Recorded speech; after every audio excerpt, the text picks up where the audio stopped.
Hello there, and welcome to the How to Market Your Horse Business podcast. I'm so glad you're joining me here today.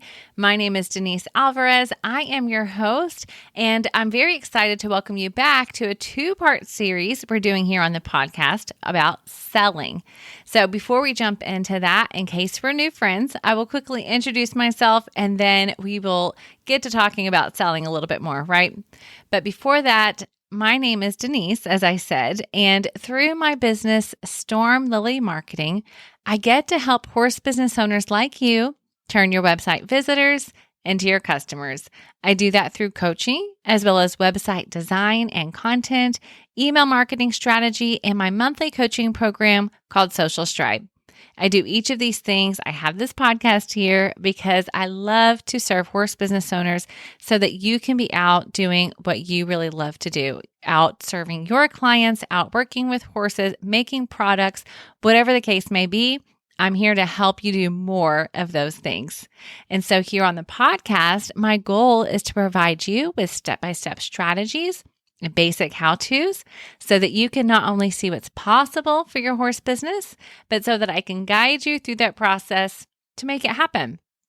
And back on the podcast this week, I have somebody else helping me to guide you through the process of sales, selling your horse business products and services to your ideal customer. Now, last week, I told you a little bit about how I met Chris, and we talked about selling as far as your mindset goes and some really tactical things for you to keep in mind as you are selling. So if you have not listened to that yet, I encourage you to do so. It is episode number 74. You can get there easily by just going to stormlily.com/74. Today, though, we are still talking about selling, but we are breaking down product sales. So what does it look like when you have a physical product that you're trying to sell? What are some things that Chris has learned in his years of experience and his wealth of knowledge as the national sales manager of Justin Boots? So I shared, as I said, a bit about Chris before, and he also shared some of his background in episode 74. So to learn more about Chris and his history and the wealth of his knowledge, I encourage you to go back and listen, because on this episode, we will just be jumping right into it. So I hope you have your notepad handy. Make sure that you are ready, because he has some really good practical ideas for you to take as you are going out and selling your products. Now, let me say this. If you're listening to this episode and saying, but Denise, I'm listening because it's Chris and I know I can learn from this, but at the same time, I don't have products. Let me just tell you, this episode, yes, is about products, but I guarantee that if you will listen, you will hear things that you can apply inside of your services business as well. And at the very end, Chris is topping it off with some really great advice that applies to every horse business owner. So I hope you listen to this episode, whether you have products or services, but for my product-based friends, know that I was keeping you in mind as I ask these questions of Chris, all right? So let's go ahead and jump into it, and I'll see you on the other side. Here's my interview with Chris Stein, the National Sales Manager at Justin Boots. All right, this is perfect, Chris. I so appreciate these tactical ideas. And while everything you've shared so far absolutely applies to all of my listeners, I know that I have some listeners that do sell physical products that have been asking for some specific ideas that can apply to them. So while everything you've shared so far applies to all, and I'm sure some of the next, I would really love to hone in on the idea of selling products and some specific things that my business owners can keep in mind that are selling custom saddles, custom tack, as well as saddles or health products, that type of thing, where they're selling a physical product to the equine industry. So I'd love for you to share some things that they should keep in mind as well. Absolutely. That's some of the things that really begin to motivate me. Really, is the product presentation itself. You know, when you're dealing with different types of products, that especially when it comes into custom leather work or tack or saddlery, things along that lines. I'm a huge a fan of that process. And I think being able to use different aspects, whether it's video or imagery or photography or design, in my opinion, I think that there's so much that goes into the construction of that type of leather work. It, to me, has a romance of its own. So I think that having an opportunity to really kind of do a little bit of a step-by-step type process in your video imagery or in your visual imagery that you offer, whether it be in your website, or even if you were to take bits and pieces of that and include that in your outside advertising, whether it be, a cool picture of some hand work and then diving straight into that tooling type imagery, and then putting that on the side of your trailer that you go to events to sell product and tack and things like that out of, really kind of grasp the whole manual processes. And I think that is really an added value to the product that you're selling. So I'm pretty passionate about it. I don't know whether you can hear it in my voice. We've had and continue to take some of our customers to our factory in El Paso. So Justin does have a factory in El Paso that we still manufacture boots in, from the raw materials of the smooth leathers to the actual finished boots that are going in the boxes and out to our distribution center, and then ultimately to our customers. So what I like to talk to them about, especially when we're bringing them in there, it's the factory, is really to give them, I mean, if you close your eyes and you think of this building with these sewing machines running in the background and the smell of raw leather, people buy candles because it smells so good. So it really begins to kind of permeate your senses. And that's really kind of some of the things that you're trying to do and accomplish, whether it be in your product presentation or in your visual presentation. It's the hook. It's the things that get people to want to dive in and know more. So I think, again, if you have your eyes closed, you're walking into this, 50,000 square foot building. So you got to think of the size of a Walmart. And on one side, you've got all these leathers wrapped up in these bins, and they're in different colors. And then at the other end, you've got finished boots going into the boxes. Our deal is that we really enjoy taking customers in each one of those steps. And there's over 150 steps in the boot process from start to finish. And there's so many people that actually touch those bits and pieces as they come together throughout the factory. And so if you were to take that experience and take it into a custom saddle maker, I used to call and sell some retail stores that had a saddle maker or a leather repair shop in their store. That's an added value to the customer. I can fix whatever you bring me, whether you're, the buckle on your chaps are broken and you need it fixed. It's that hands-on labor work that really most people don't get to see, that I think at the end of the day, when we're finished walking our customers through our factory, the first thing that they say to us is, I don't know how you do it so cheap. So it's being able to capture their, ultimately, really, it's the value of the product. And I think that that's an inherent value of the product that you're bringing to the marketplace. So like I said, there's bits and pieces of it. So it could be, a grooming product for your horse, but this is the newest and the most innovative thing out there.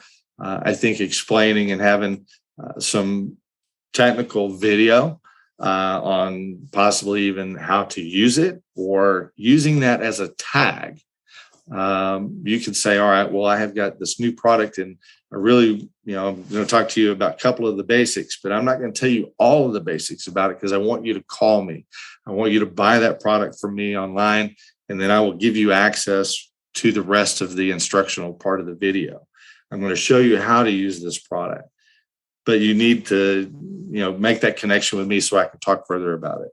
So, if you're trying to get new your new items into a retail storefront with an influencer or a formal presentation, I think can at the end of the day either make or break you. So I think that visual presentation and how you present those items, those services, can really be the first piece of the puzzle. Yeah. So you said first the visual and then the formal. So for those that are listening, for the visuals, like he said, that's your social, that's your website, right? That's your flyers, that's your expo booth. I mean, there's so many places that comes into play. So don't undervalue getting those professional photos done, right? Don't undervalue the value, right, that it brings when you can present those things really well with the videography, as you said, all of those things. So I love that. So the visual and making that an experience for your customers, even if you can't bring them to your physical shop, you can make it an experience through the ideas that you just shared, Chris. So I love that. So for those of you that are listening that are saying, okay, but now I'm getting ready to talk to somebody about getting my products in their store, right? Or an influencer, right? Getting somebody to represent my brand. What ideas would you have to share with them, Chris? Yeah, I mean, probably one of the things that I like to try and do is I do everything up until the point of the appointment or up until the point that a customer comes in the door is to be prepared. The formal presentation, in my mind, when we go and call on customers and work with these multi-store chains, really boils down into I look at it and try and be prepared in the sense that I come with some information, some leave behinds, some video introduction, really a complete marketing package of the product in addition to my product in general. The presentation really is the part of the story of why this is here and why I'm selling it and why I'm presenting it is because I've done enough preparation to know that there's an opportunity for us in this category, in this merchandising scheme to take care of just a small little niche. And usually our product presentations are not huge presentations. We found that smaller, more focused presentations are probably especially when it comes to big companies, much more user friendly. Because most of the buyers and most of the people that we work with may only have an hour. So we want to get in there. We want to do a little bit of a business review. We want to make sure we're on the right track and a good partner as we continue to move forward. So I think at this point, this really gives you the opportunity to kind of tell the story, tell the hardships that you might have endured to get where you are now. And then kind of in your presentation, I kind of like to refer to it as you're getting ready to show off your newborn child. Presentation should have, at the end of the presentation, your customers should be falling in love with the product and falling in love with the story and then and willing to babysit your child for a short period of time. So, but I think ultimately, and kind of give you an example. Went to do a product presentation with a customer, and the customer was somewhat stoic. You didn't spend a lot of, you didn't see any outward emotion when it comes to the product. And usually when I come in to do a product presentation, it seems like most people that you work with, they come in and they put the product in front of the buyer or in front of the customer and they say, well, what do you like? That to me is the first opportunity for them to say no. So the best thing is that you begin kind of an in-depth conversation with them about the features and the benefits of the product and why you developed it and who the product eventually was intended for. That really kind of begins to set the tone and the mood in the meeting. And then, going back to your 4 P's of marketing, the product, the placement, the price, and the promotion. So I always like to take all 4 of those into consideration because, number one, the product's got to be right. So you got to be introducing the product at the right time to the right people. Then the next one would be, the placement. Here's where I want it to be. in the sea of our competition, because it really identifies and fits a niche that you're not identifying and that you're not taking care of with other product. The promotion. Here's what we're going to do to help promote it. We're going to do a national television commercial with the Cowboy Channel, and we're going to run it for this period of time. And this will really create that demand even sometimes before the product even hits the marketplace. So we're notifying and making people aware of what's up and coming. So I think you can be an innovator in that way. You can always be out there ahead of yourself a little bit. Say, I know that I bought this. It's going to be at my operation, and here's what I want to do to kind of tease it before it even gets there, to let your customers begin that experience. And then at the end of it is where it was designed and where it was targeted to be at a certain price point. So I think that really is some of the things. So finishing up with a pricing strategy and talking to your customers, working on our goal earlier of where our income wants to be. So you always have to pay attention to where your profit margin is going to be at the time that you get ready to bring it to market. I'd also like to bring when I do a product presentation myself, I've already kind of laid the groundwork. I've already told the story. So I bring the product to the table. I usually set it down on the floor next to the table, and I will bring it to the table slow and carefully, and then begin to give the product presentation about the silhouettes, the profile, the colors, the cushion insole comfort systems that are built into it. And as I get a little bit deeper with this buyer in the conversation, I would bring a little bit more to the table and just kind of leave them a little bit out of reach from the customer, from the buyer. And eventually the customer couldn't stand the anticipation of the presentation and finally just reached over and started grabbing up the boots off the table. If you're telling the story right and everything kind of starts to fit, right off the bat that this is a done deal. And there's no better gratification than to bring your product to the right customer, and then that customer being on board 110%. So, if we wanted to make this a little bit more relative, let's say to, in an equine type environment, let's say we're going to sell it to, that we're going to sell a 2-year-old colt. And after a little bit of a meet and greet, and this conversation could have even been on the phone a little bit. Your lead in on the phone or walking in the stall could be, let me talk to you a little bit about this horse. Then that gives you an opportunity to kind of communicate your story and develop that romance. I was there when, I was looking at the bloodlines and found the right mare, and we took care of the mare, and then we were in the barn when it foaled. And, that's some of the buildup and the anticipation that you can have in the conversation you can have before you even lay eyes on the colt itself. So I think you have to kind of lay that type of groundwork to really begin to tell the story. And then if the story is good enough and the product is good enough when you get it there, I think more than likely that colt will be sold before I even get you to the barn to take a look at it. So I think that's some of the romance, and I think that's some of the importance of the buildup and the story behind why you did it and where it's going and what it's going to be. So, that's good. Yeah. Does that make sense? Go right ahead. Yeah. I was just going to pat you on the back. I was just going to say how helpful that is. I appreciate those practical examples from both sides, because I know both are listening, and like you said, telling the story, right, and not jumping right to the sell, that's part of the magic. So I love that. Yeah, absolutely. Absolutely. And are there some things that you've heard back from your group that they may be having some difficulty with? Well, that's my next one for you. My next question for you to clarify, right? So sure. Price, you've talked about price. So we're not going to talk about right here how to price your products.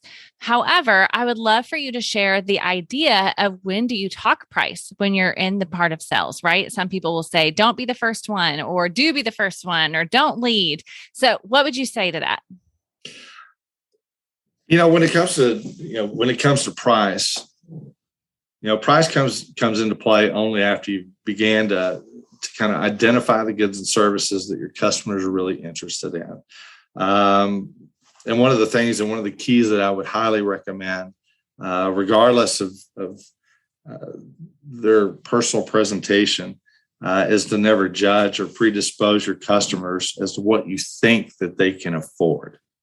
I've seen this time and time again and experienced it in my own sales history, where I've been on a sales floor at a Western retail store, and about 4 people had met, did the meet and greet, and then did not stay with the customer long enough to understand what they were looking for, or what their pocketbook would allow them to spend. So I'll give you a quick, for instance, I worked with a customer that I saw 4 people walk up to and then move on.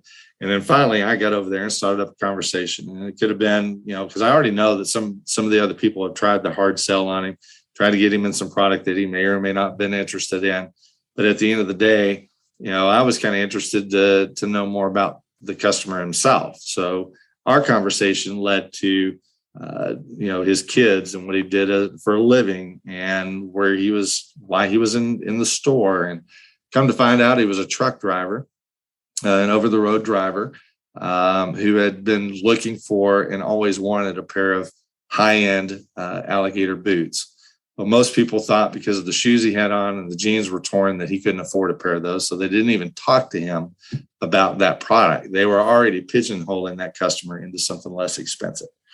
So it might have taken me a few hours, and we'll get to be impatient here in a little bit, really understand what he was after. But by the time I was done, that guy had a big grin on his face.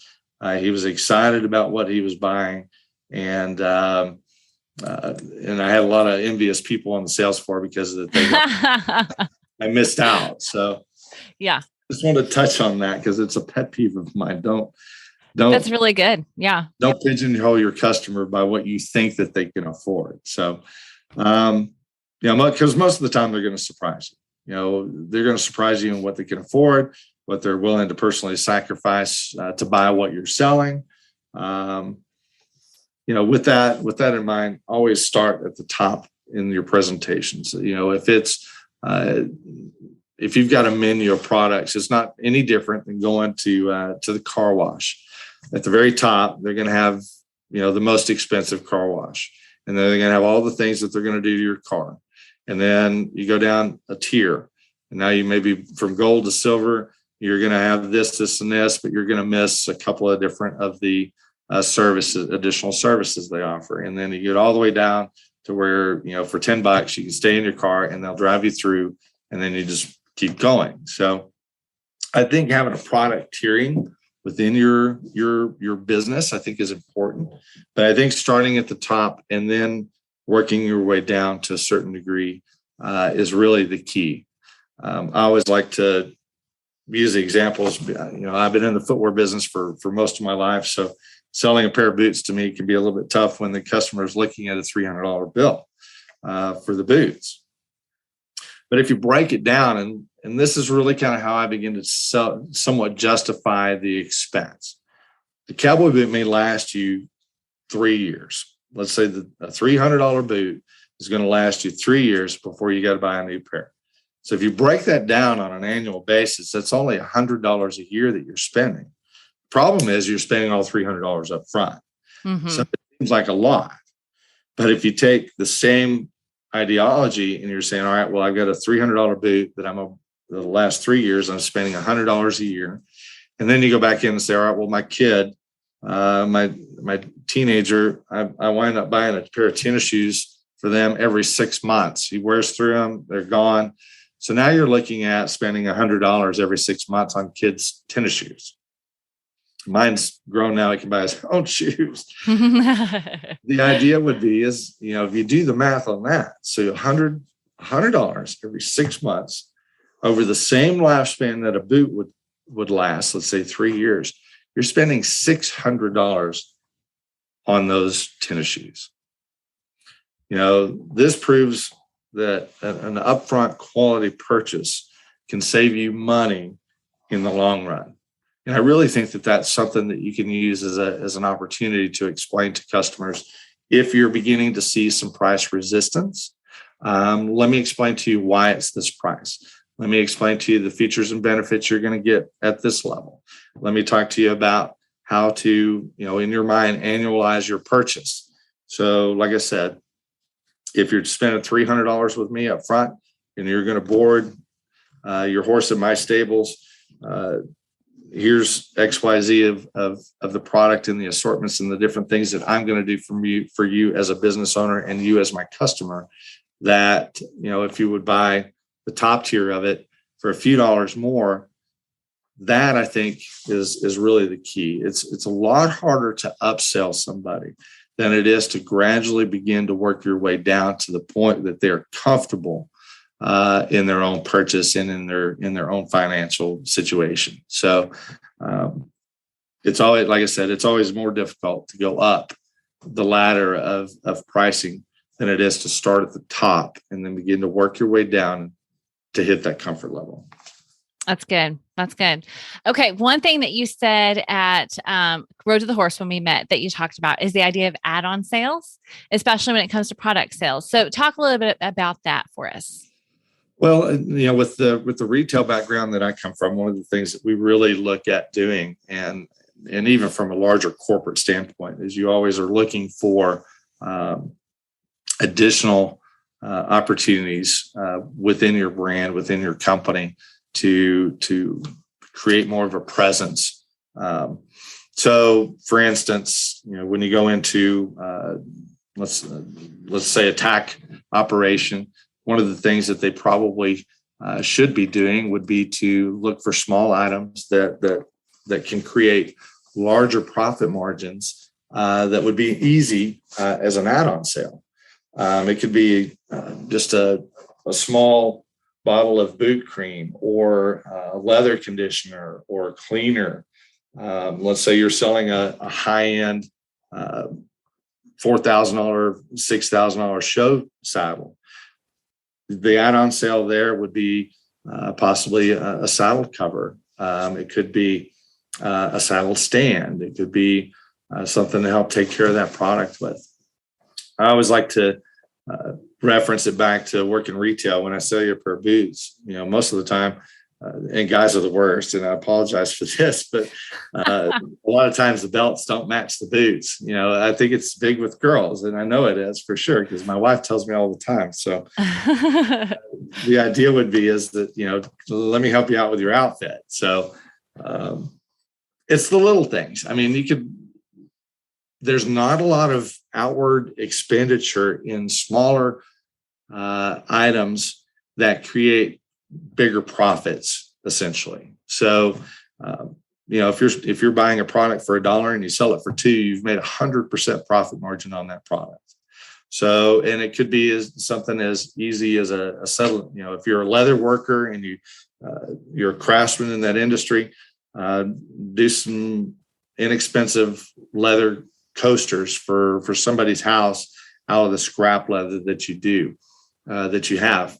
So utilize all the pieces and things along the way, but at the same time, look for how can I do a low cost item with a high profit margin to kind of help add on to that. Plus it's an added value. And in your presentation, again, your customers are going to say, look, I didn't even think about taking care of my saddle. I didn't even think about putting leather care on my boots. Thanks for bringing that to my attention, and I'll get longer wear out of my annualized purchase from the point previous if I take care of the product that I have. So, and that goes all the way down to the horseshoes that you might use on your horse. And I'm going to get off on a straight tangent here. Most people spend more money on their horse's feet than they do on their own feet.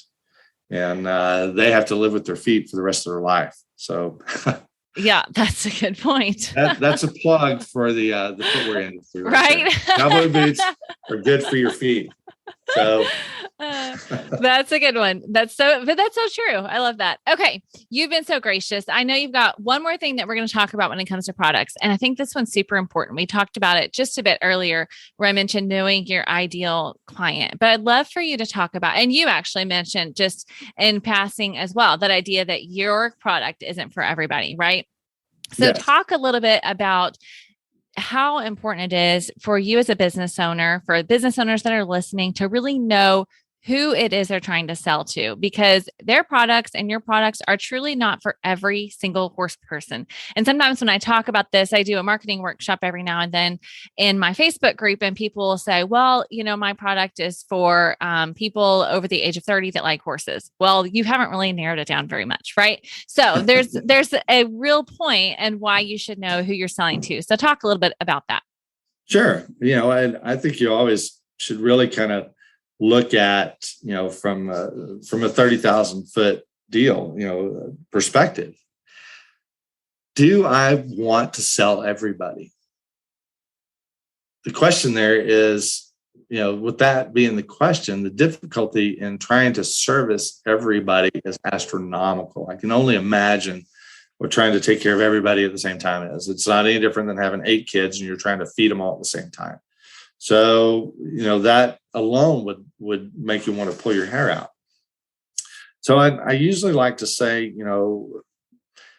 it's about the quality and of the customers that you have, and not necessarily always the quantity. And I think that there can be a happy medium in there. It's okay, to have enough respect for your business and for yourself not to compromise.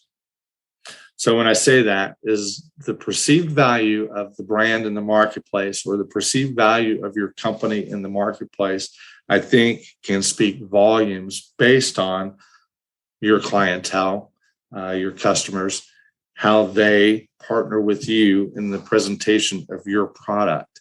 I think that if I was going to open a new, that goes all the way back to the original conversation when we first started here, Denise, is the interview process. Is this person the customer that I feel comfortable working with? Is this somebody that I want to take care of them and of their livestock? And if it's okay to say no, if it's not, and they're not a good fit, I think that they would have more respect for you saying that I'm sorry that this business and the services that I'm doing here after our interview process and our get to know process, I'm not going to be able to do this for you, or I don't have that in my product assortment. I don't have that in the services that I render, and I would be doing a disservice to you by trying to do it, because it's not to the point that I can, which under most circumstances are not to the best of your ability. So when I say it's okay to say no, you really have to, you're in a position to really drive the perceived value of your business by being selective in your clientele. Again, that interview process that we talked about earlier should really give you an indicator. And I think your gut will tell you whether or not you're going to get along with a customer or not, just by having a few conversations. If you cater to a select group, you can hone your business strategy, and this will allow you to focus your presentation. You'll get better and better, and then your business will get better and your business will prosper as well. Yes. So I hope that answers your question about quantity versus quality. Exactly. No, that was spot on. That was so good. I appreciate that. All right, Chris, you have been so generous. Is there anything else? I'm just going to open it up for you. Is there anything else that you think my listeners should know about selling before we close it off for the day? The last thing is one of my favorite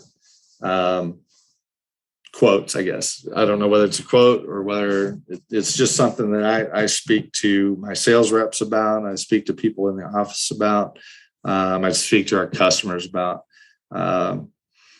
Is to be patiently persistent. 9 times out of 10, a sales rep on the road or a salesperson gets over as you know, they're always worried about, oh my gosh, I got to hit this goal. They're anxious. They're always pushing and going 90 miles an hour. And oh my gosh, I got to work with this customer and I really need for them to do this. Not every sale is going to happen right away.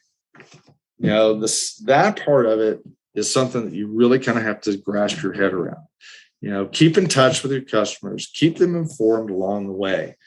Sometimes it takes time to make a sale. You know, for example, I was invited to a show where we had business owners that had multi-stores, upwards of 110 to 200 locations throughout the country. You know, the Atwas, the Rural Kings, the Murdochs of the world, you know, just covering a few. Not sure where your listeners are from, but that should cover quite a bit of it. You know, and I had a 20-minute presentation. So we really honed in on a couple of different things. You know, we go back to the presentation. You don't want to overwhelm them with a lot of different product, but be specific in the presentation. So we were working on work boots. The oil and gas industry has a real high demand on high quality work boots in that workplace because of the types of environments that they're working in. So we did a 20-minute presentation with the owners about this type of product and what we did with our product and our boots to really set the standard as far as set us apart from the rest of the competition in the field. You know, we took, the product development side of it. We took bits and pieces from, kind of what we were seeing in the evolution of the work boots, and we jammed all the best pieces into one presentation of one product. And it did exceptionally well, or has still continued to do exceptionally well. I'll never forget one of the owners had stopped during the meeting to kind of get some information from some of the other owners that were already carrying our product. But at the same time, he had about 150 doors that he was interested in looking at bringing this product in. Well, in a 20-minute meeting, there's no way that you're going to get all the information that you need to launch a product into their stores. So we had to go back, do a lot of follow-up with them. I think, to be honest with you, I always kept them as part of my email list. So when we introduced new product, I would forward it to him just to keep him up to date. And then ask when I was going to get to see his buyers, when we were going to put product in the store. I said, hey, I just want to let you know, here's what we have coming down the pipeline. If there's any interest, please let me know. So again, patiently persistent. It took me almost 5 years to get the information and the email contacts for his buyers. So like I said, it doesn't always happen right away. So be persistent, but don't be persistent to the point of being annoying. That's a good point.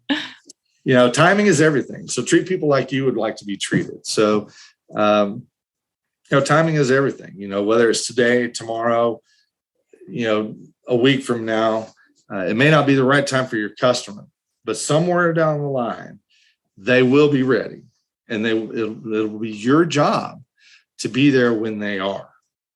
So be relevant. Be there when somebody drops the ball. Be part of that informational pipeline. So I guess that would probably wrap up exactly what the last thing, be patient, be persistent, because it doesn't always all happen at the same time. So with that, the last one little key item is, I would probably say, one of the most important. And I take to heart. So be thankful for the business that you earn, and humble about your successes.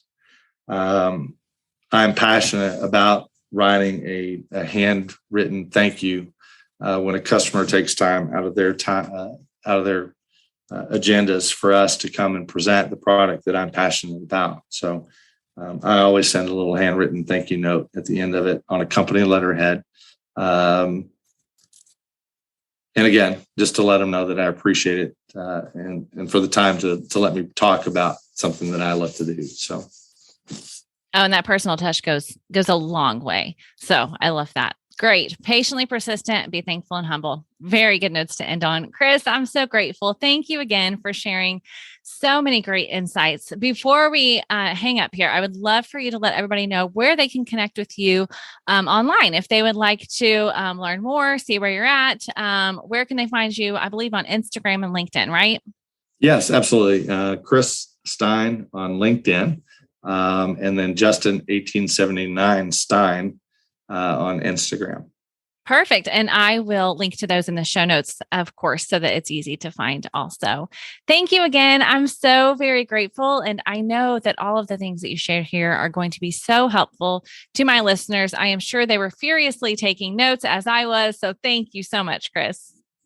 Anytime. Thanks for having me, Denise. I really appreciate the opportunity. All right. Didn't I tell you this was going to be such a good episode or a good series with Chris? I am so grateful that he took time out of his day to share with you all what he has learned. And I would love it if you would send Chris some love and encouragement as well. So find him on LinkedIn, find him on Instagram, and let him know how much you enjoyed this conversation and let him know what your takeaways were. And let me know. I want to know what your takeaways were as well, because I know there were so many good things. I loved the encouragement at the end. Be patiently persistent. Such sage advice. And the fact that he shared that story where it took almost 5 years of that patient persistence to see the fruit. Now, I know that you're saying, Denise, I'm a business owner. I can't always wait 5 years for people to come around. And I get that. But at the same time, like he said, it may be tomorrow. It may be next week. But when you are caring for them as a person and they can see that, then when they need what you are offering, they will come around. And honestly, I think that's a great thing about email marketing, and the great thing about being on social is, yes, you are going to be reminding people of your products and your services, but you're also going to be serving if you are following what we chat about here on this podcast, which is to serve more than you sell, which I didn't get to talk about with Chris. I think we're going to have a follow-up conversation, right? Because there was so much there.